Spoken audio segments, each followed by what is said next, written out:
of sharing. Durian ASEAN.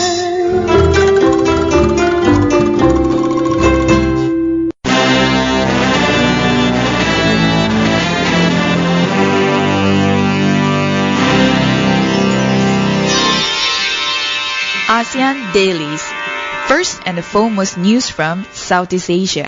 Good morning, this is Arlene. Hi, this is Grace. And you're with us on the beginning of February on ASEAN Daily, where we continue bringing you all the news in Southeast Asia. Well, before we bring all the hard-hitting political news, just a bit of an outbreak in Southeast Asia. In fact, Southeast Asia's air pollutants would go global, and it can hit the monsoon. In fact, the effects of climate change and industrial pollution are joining to thicken the toxic blanket over Southeast Asia, as well as to disperse pollution globally and may even affect the monsoon. Well, this is very saddening because we already know about a few pollutions, such as when it comes to air pollution, haze is one of them. And other than that, whatever it is produced, especially carbon dioxide from industries, factories, those are just not have any proper solutions to clear all of it. Instead, it's either stacked up in one isolated place, or it will just be released in air. But at the end of it, what affects is the human beings in Southeast Asia, that the air pollution really has risen in Asia in the past few decades. And then especially in the high populated cities with a lot of people are carrying out their own daily routines and their work, the chemicals and the elements are released from the cars, industries, even from the buildings, from AC, air conditions. They are just becoming worse and worse. And what's more, I think, according to a finding concurred that led by the Laura Pan from the National Center for Atmospheric Research, Colorado, these findings were published in the journal. And they studied the transition of zone in parts of China that experience monsoon. So the more air pollution in countries, especially in Asia, the more that it will affect the irregularities in the ozone system and thus contributed to climate change. That's very true. And then, like you mentioned before, about how this will affect our monsoon season, summer monsoon in Southeast Asia, this is also quite worrisome. And apparently, according to the data from 1948 to 2014, it shows a decreasing trend in the East and South Asian monsoon and the monsoon-induced rainfall anomalies in the pre-monsoon and the monsoon seasons. Perhaps that's one of the reasons why that the temperature will drop to 16 degrees over CNY. Perhaps that could be one of the reasons. So as much as many people may be, happy to hear the news, but it is also worrisome if you look at from the environmental perspective. That's true. And in fact, air pollutants produced by the biomass burning would definitely affect deep into the stratosphere. The monsoon circulation provides an effective pathway for pollution from Asia, India, of course, Indonesia's last year's burning of haze, and also it would enter the global stratosphere and affect the whole world. And the air will enhance the black and organic carbon, sulfur dioxide, reactive nitrogen species, and possibly short-lived halogen compounds from Asia industrial emissions, and would definitely influence the stratosphere and expected to become increasingly important given the ongoing growth of the Asian emission. I'm not sure how the world will address this, but the COP21 that held recently last month will definitely, or last 2 months, but that would definitely able to address at least partially on the issue by limiting the carbon emission. I mean, a lot of theories are coming up. One of the theories that will impact, especially during monsoon season, is aerosol. So this aerosol, the pollution can reduce this particular element that is being absorbed, the solar radiation, and this particular element will block the sunlight from reaching the ground or cooling the land, and that will eventually weaken the monsoon overall. But observing this particular aerosol is basically dust and black carbon, can enhance the rainfall over northern India and Himalayan foothills during the early part of monsoon. And another mega outbreak that is affecting Southeast Asia, a lot of people are not really talking about it. Of course, everyone is talking about the Zika fever, but another even worse fever than Zika is dengue fever. And Thailand is bracing for mega outbreak of dengue. But this is just one piece of the news. The larger piece of the news, countries like Malaysia, Singapore, and even the rest of Southeast Asia, dengue fever is something that is real and is definitely affecting this region around this time, especially the post-monsoon time period where you see a lot of mosquito breeding. That's true. Well, there are a lot of prevention from getting bitten by mosquitoes. However, when the dengue fever infects you, that's when the real serious problem occurs. And in fact, we mentioned about Thailand. The country recorded some 140,000 cases of infection. It was just last year, and it was the highest number since 170,000 cases of 1987. That was when they had the dengue crisis in Thailand. And of course, the officials have recorded about over 100 deaths, with the most notable being the famous public figure who was the TV actor, who was a Trisadi Asawawong, who also passed away because of this particular disease. So it is not something that we can think lightly, because dengue, not only in Southeast Asia, but it is overall all around the world. And it was also declared, apparently, just a bit of additional news to this will be all the way from Hawaii. Even the Hawaii state has actually declared the danger of dengue, that they are very worried about the decreasing in terms of their Hawaiian economic status as well. Yeah, and do you know that until now there's no cure for dengue? Exactly. And that's the worrying part, because a lot of people die because of it. Of course, you can definitely cure dengue by trying to reduce the risk of dengue bit by bit by increasing your immune system. But other than that, there's really no cure for dengue. And according to official records, 126 deaths have been the most, with the death of a TV actor from Thailand, Trisadi Sahawong, who died after developing a series of complications related to dengue. And in fact, his death made the public realize that the dengue fever does not only affect those living in remote areas. Even in urban population, you are risk of getting dengue, and definitely taking extra precaution on how to reduce the risk would be very important. I think first and foremost, to ensure that there's no water potholes in around your area. If there is, try to make sure that the water are being put, either you can put salt or put any other chemical where you can make sure that the mosquito cannot breed on those waters. Yes, that's one of the strategy that all of us can do. Change water regularly. Make sure that a mosquito, they cannot breed. One of the ways to eliminate the breeding opportunities for them. And in fact, when it comes to dengue, the vaccine has been developing for about 10 years already. But yes, it is true that there is no exact cure for this particular disease yet. And what's worse than dengue fever is definitely a scandal that is hitting Malaysia again and again. It's like a boxing match. I'm, of course, addressing the 1MDB scandal this time. After the case was closed, quote-unquote closed, by the Malaysian AG, stating that there's no reason to be worried about the 1MDB case because it was simply a donation by the Saudi royalty to the Malaysian government or Malaysian Prime Minister. But then another case is opening, and this time investigators from Switzerland saying that the $4 billion may be missing from the 1NDB fund. Well, this is another news to top of the what was controversial already, and then having a $4 billion.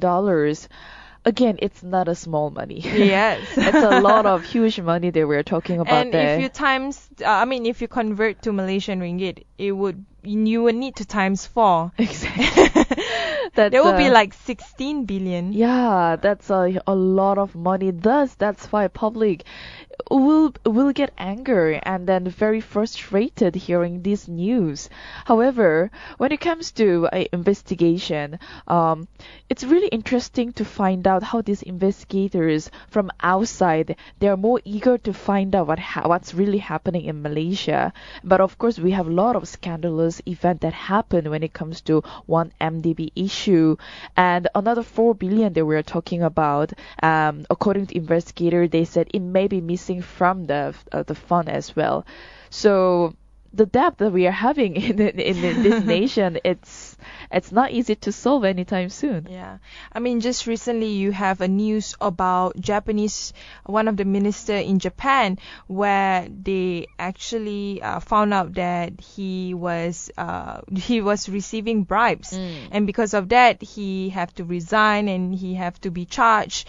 And the amount of the bribe was so little that if you compare to the 1MDB scandal, you just have your head scratching. And I mean, just to describe about what the Switzerland's Attorney General said on Friday last week, why this is definitely an issue with them, because Right. it's a serious indications that funds have been misappropriated from the 1MDB agency company, and some of the money, the office of Michael Lauber said, has been transferred to Swiss accounts held by Malaysian former public officials and current and former public officials from the UAE. In fact, to date, however, the Malaysian company concerned have made no comments on the losses they believe to have incurred, which is quite I would say an irony. Like, they should have reported this early on. Exactly. So it is very interesting, to be honest, the overall the perspectives when it comes to 1MDB from internal, which is Malaysia, and also external resources from outside of Malaysia, from Switzerland, from USA, from any other countries. They are very, very eager to find out what really happened. And I mean, Arlene, come on, it's our problem. Yeah. And then when we get the news from our side, it is quite shameful that we are not up to the par to find out what exactly happening. Yeah, and it's not just from the side of the Swiss that they are doing the investigation. In fact, the US and Hong Kong are also stepping in, reporting about the investigation of the 1MDB. In fact, the Fund Advisory Board chaired by Prime Minister Najib Razak, it was only launched in 2009, the 1MDB. Yep.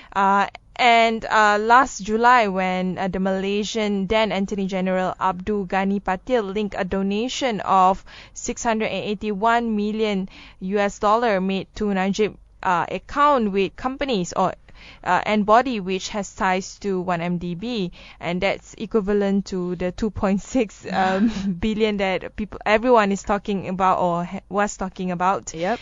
And but then after that, they changed their mind with the new Attorney General saying that Apandi Ali saying that they are satisfied that there's no evidence showing that the donation was a form of bribery or gratification. So, this is something that would definitely go on and on until perhaps one day where, we can find what actually the truth is, because everyone is giving different accounts of how the situation is. And on another news on 1MDB is about the post investigation by the Swiss on the 1MDB. Apparently, the Malaysian Deputy Prime Minister Ahmad Zahid Hamidi saying that the Swiss office of the Attorney General should have not made public on its request for help with investigations into the 1MDB, indicating that the move would strain the ties between Switzerland and Malaysia. Well, that's another story that we can create from there. I mean, whatever it's linked or whatever it's involved in this issue, when you look at from the overall view, what's more important is the information, the transparency that all the public in Malaysia, we are really hungry for. We want to get the right information from the government. But then after the 1MDB issue was released, on top of that, we have another story. From the other side, we have another story. So it's just the additional stories going on and again without giving a clear answer to what exactly happened. And I think what's worrying right now is what is the role of an attorney general? Should they make all their findings public, or should they just keep it from G to G or government to government, and then only reveal it later on when they have concluded their findings?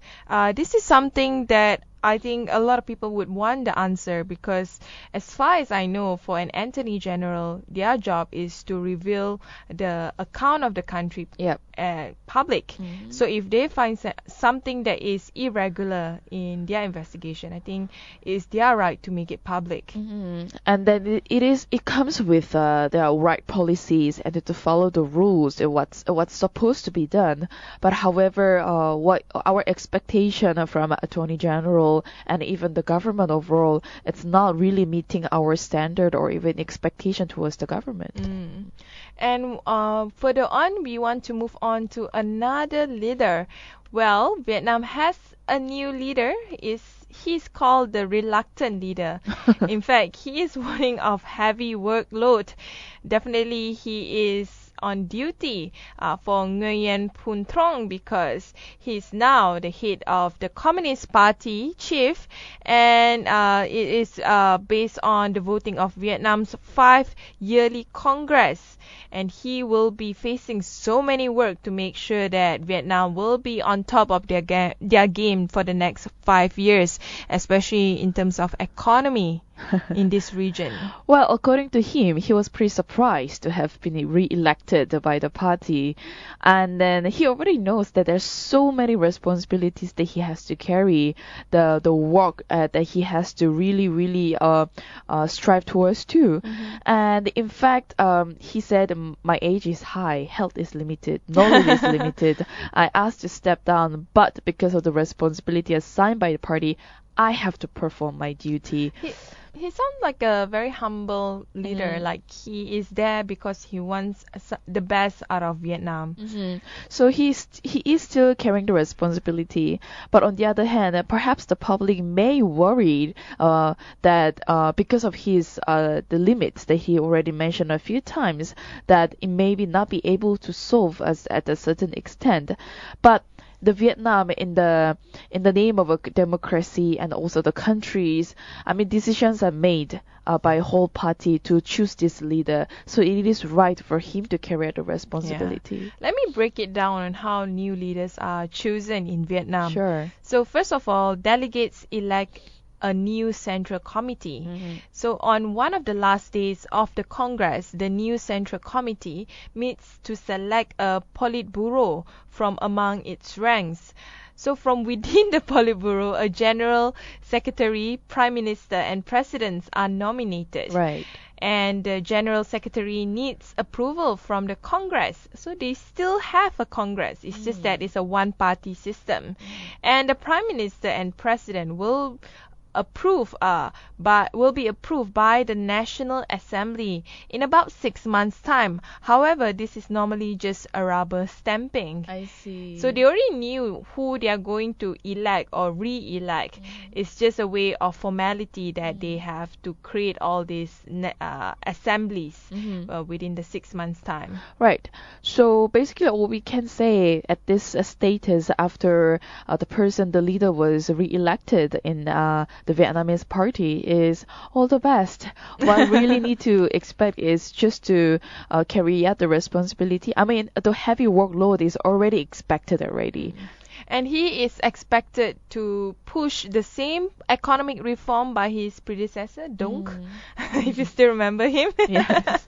But I think he's still the same guy as the previous leader, because according to One News, that he believed one-party rule is best for Vietnam. In fact, he said that if you have a democratic political system, you will create chaotic and unstable alternative. Right. And seems like he still believes in a central communist system rather than decentralize it or democratize it by creating various parties to fight for that one position.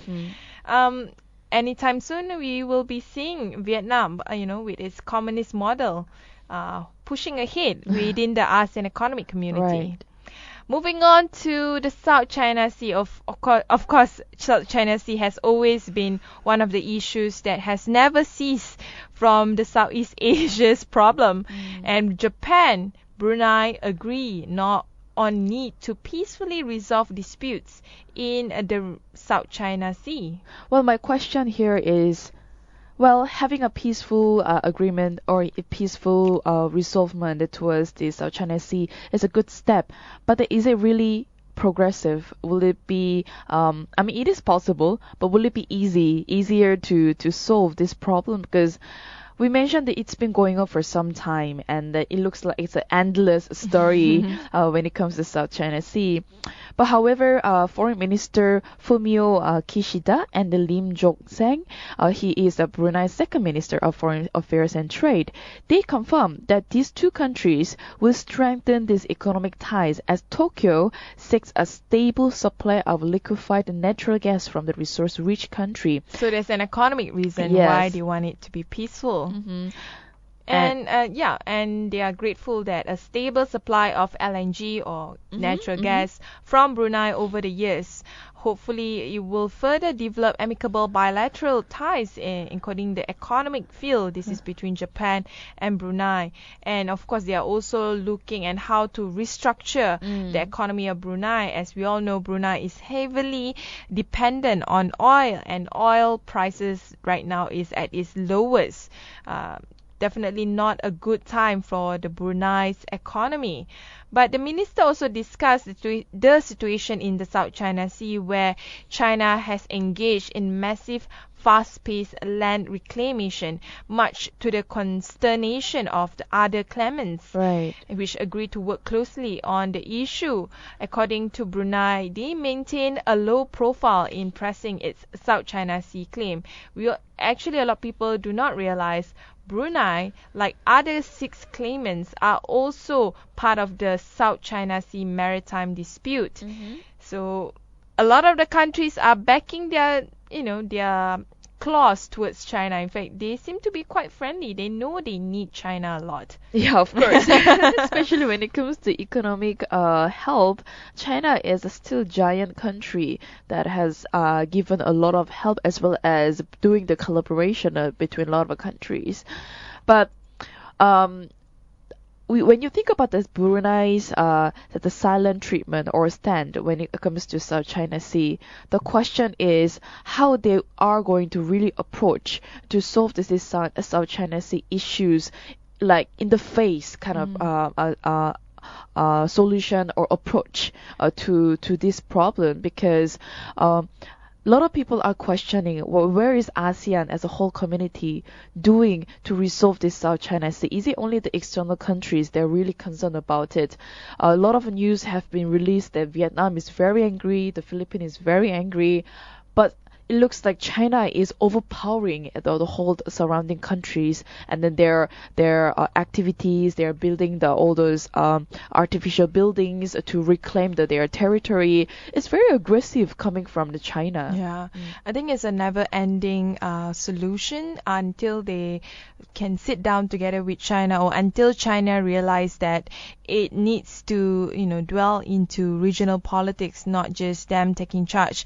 But Right. I think for Brunei, they are taking the silent stance, partly due to their size. They are not a large country. They are just a small, tiny spot within the Borneo region. Right. And I think what they are saying right now is they do not want to strain the relationship with China. They really need China's market a lot. They cannot solely depend on oil. Oil will definitely be one of those commodity that will decrease in value in the Right, future, right. especially with renewable energy becomes a reality in the future. So let's just see. Anyway, we'll take a short break. Sure. When we return, we'll discuss on the economic and societal side of Southeast Asia.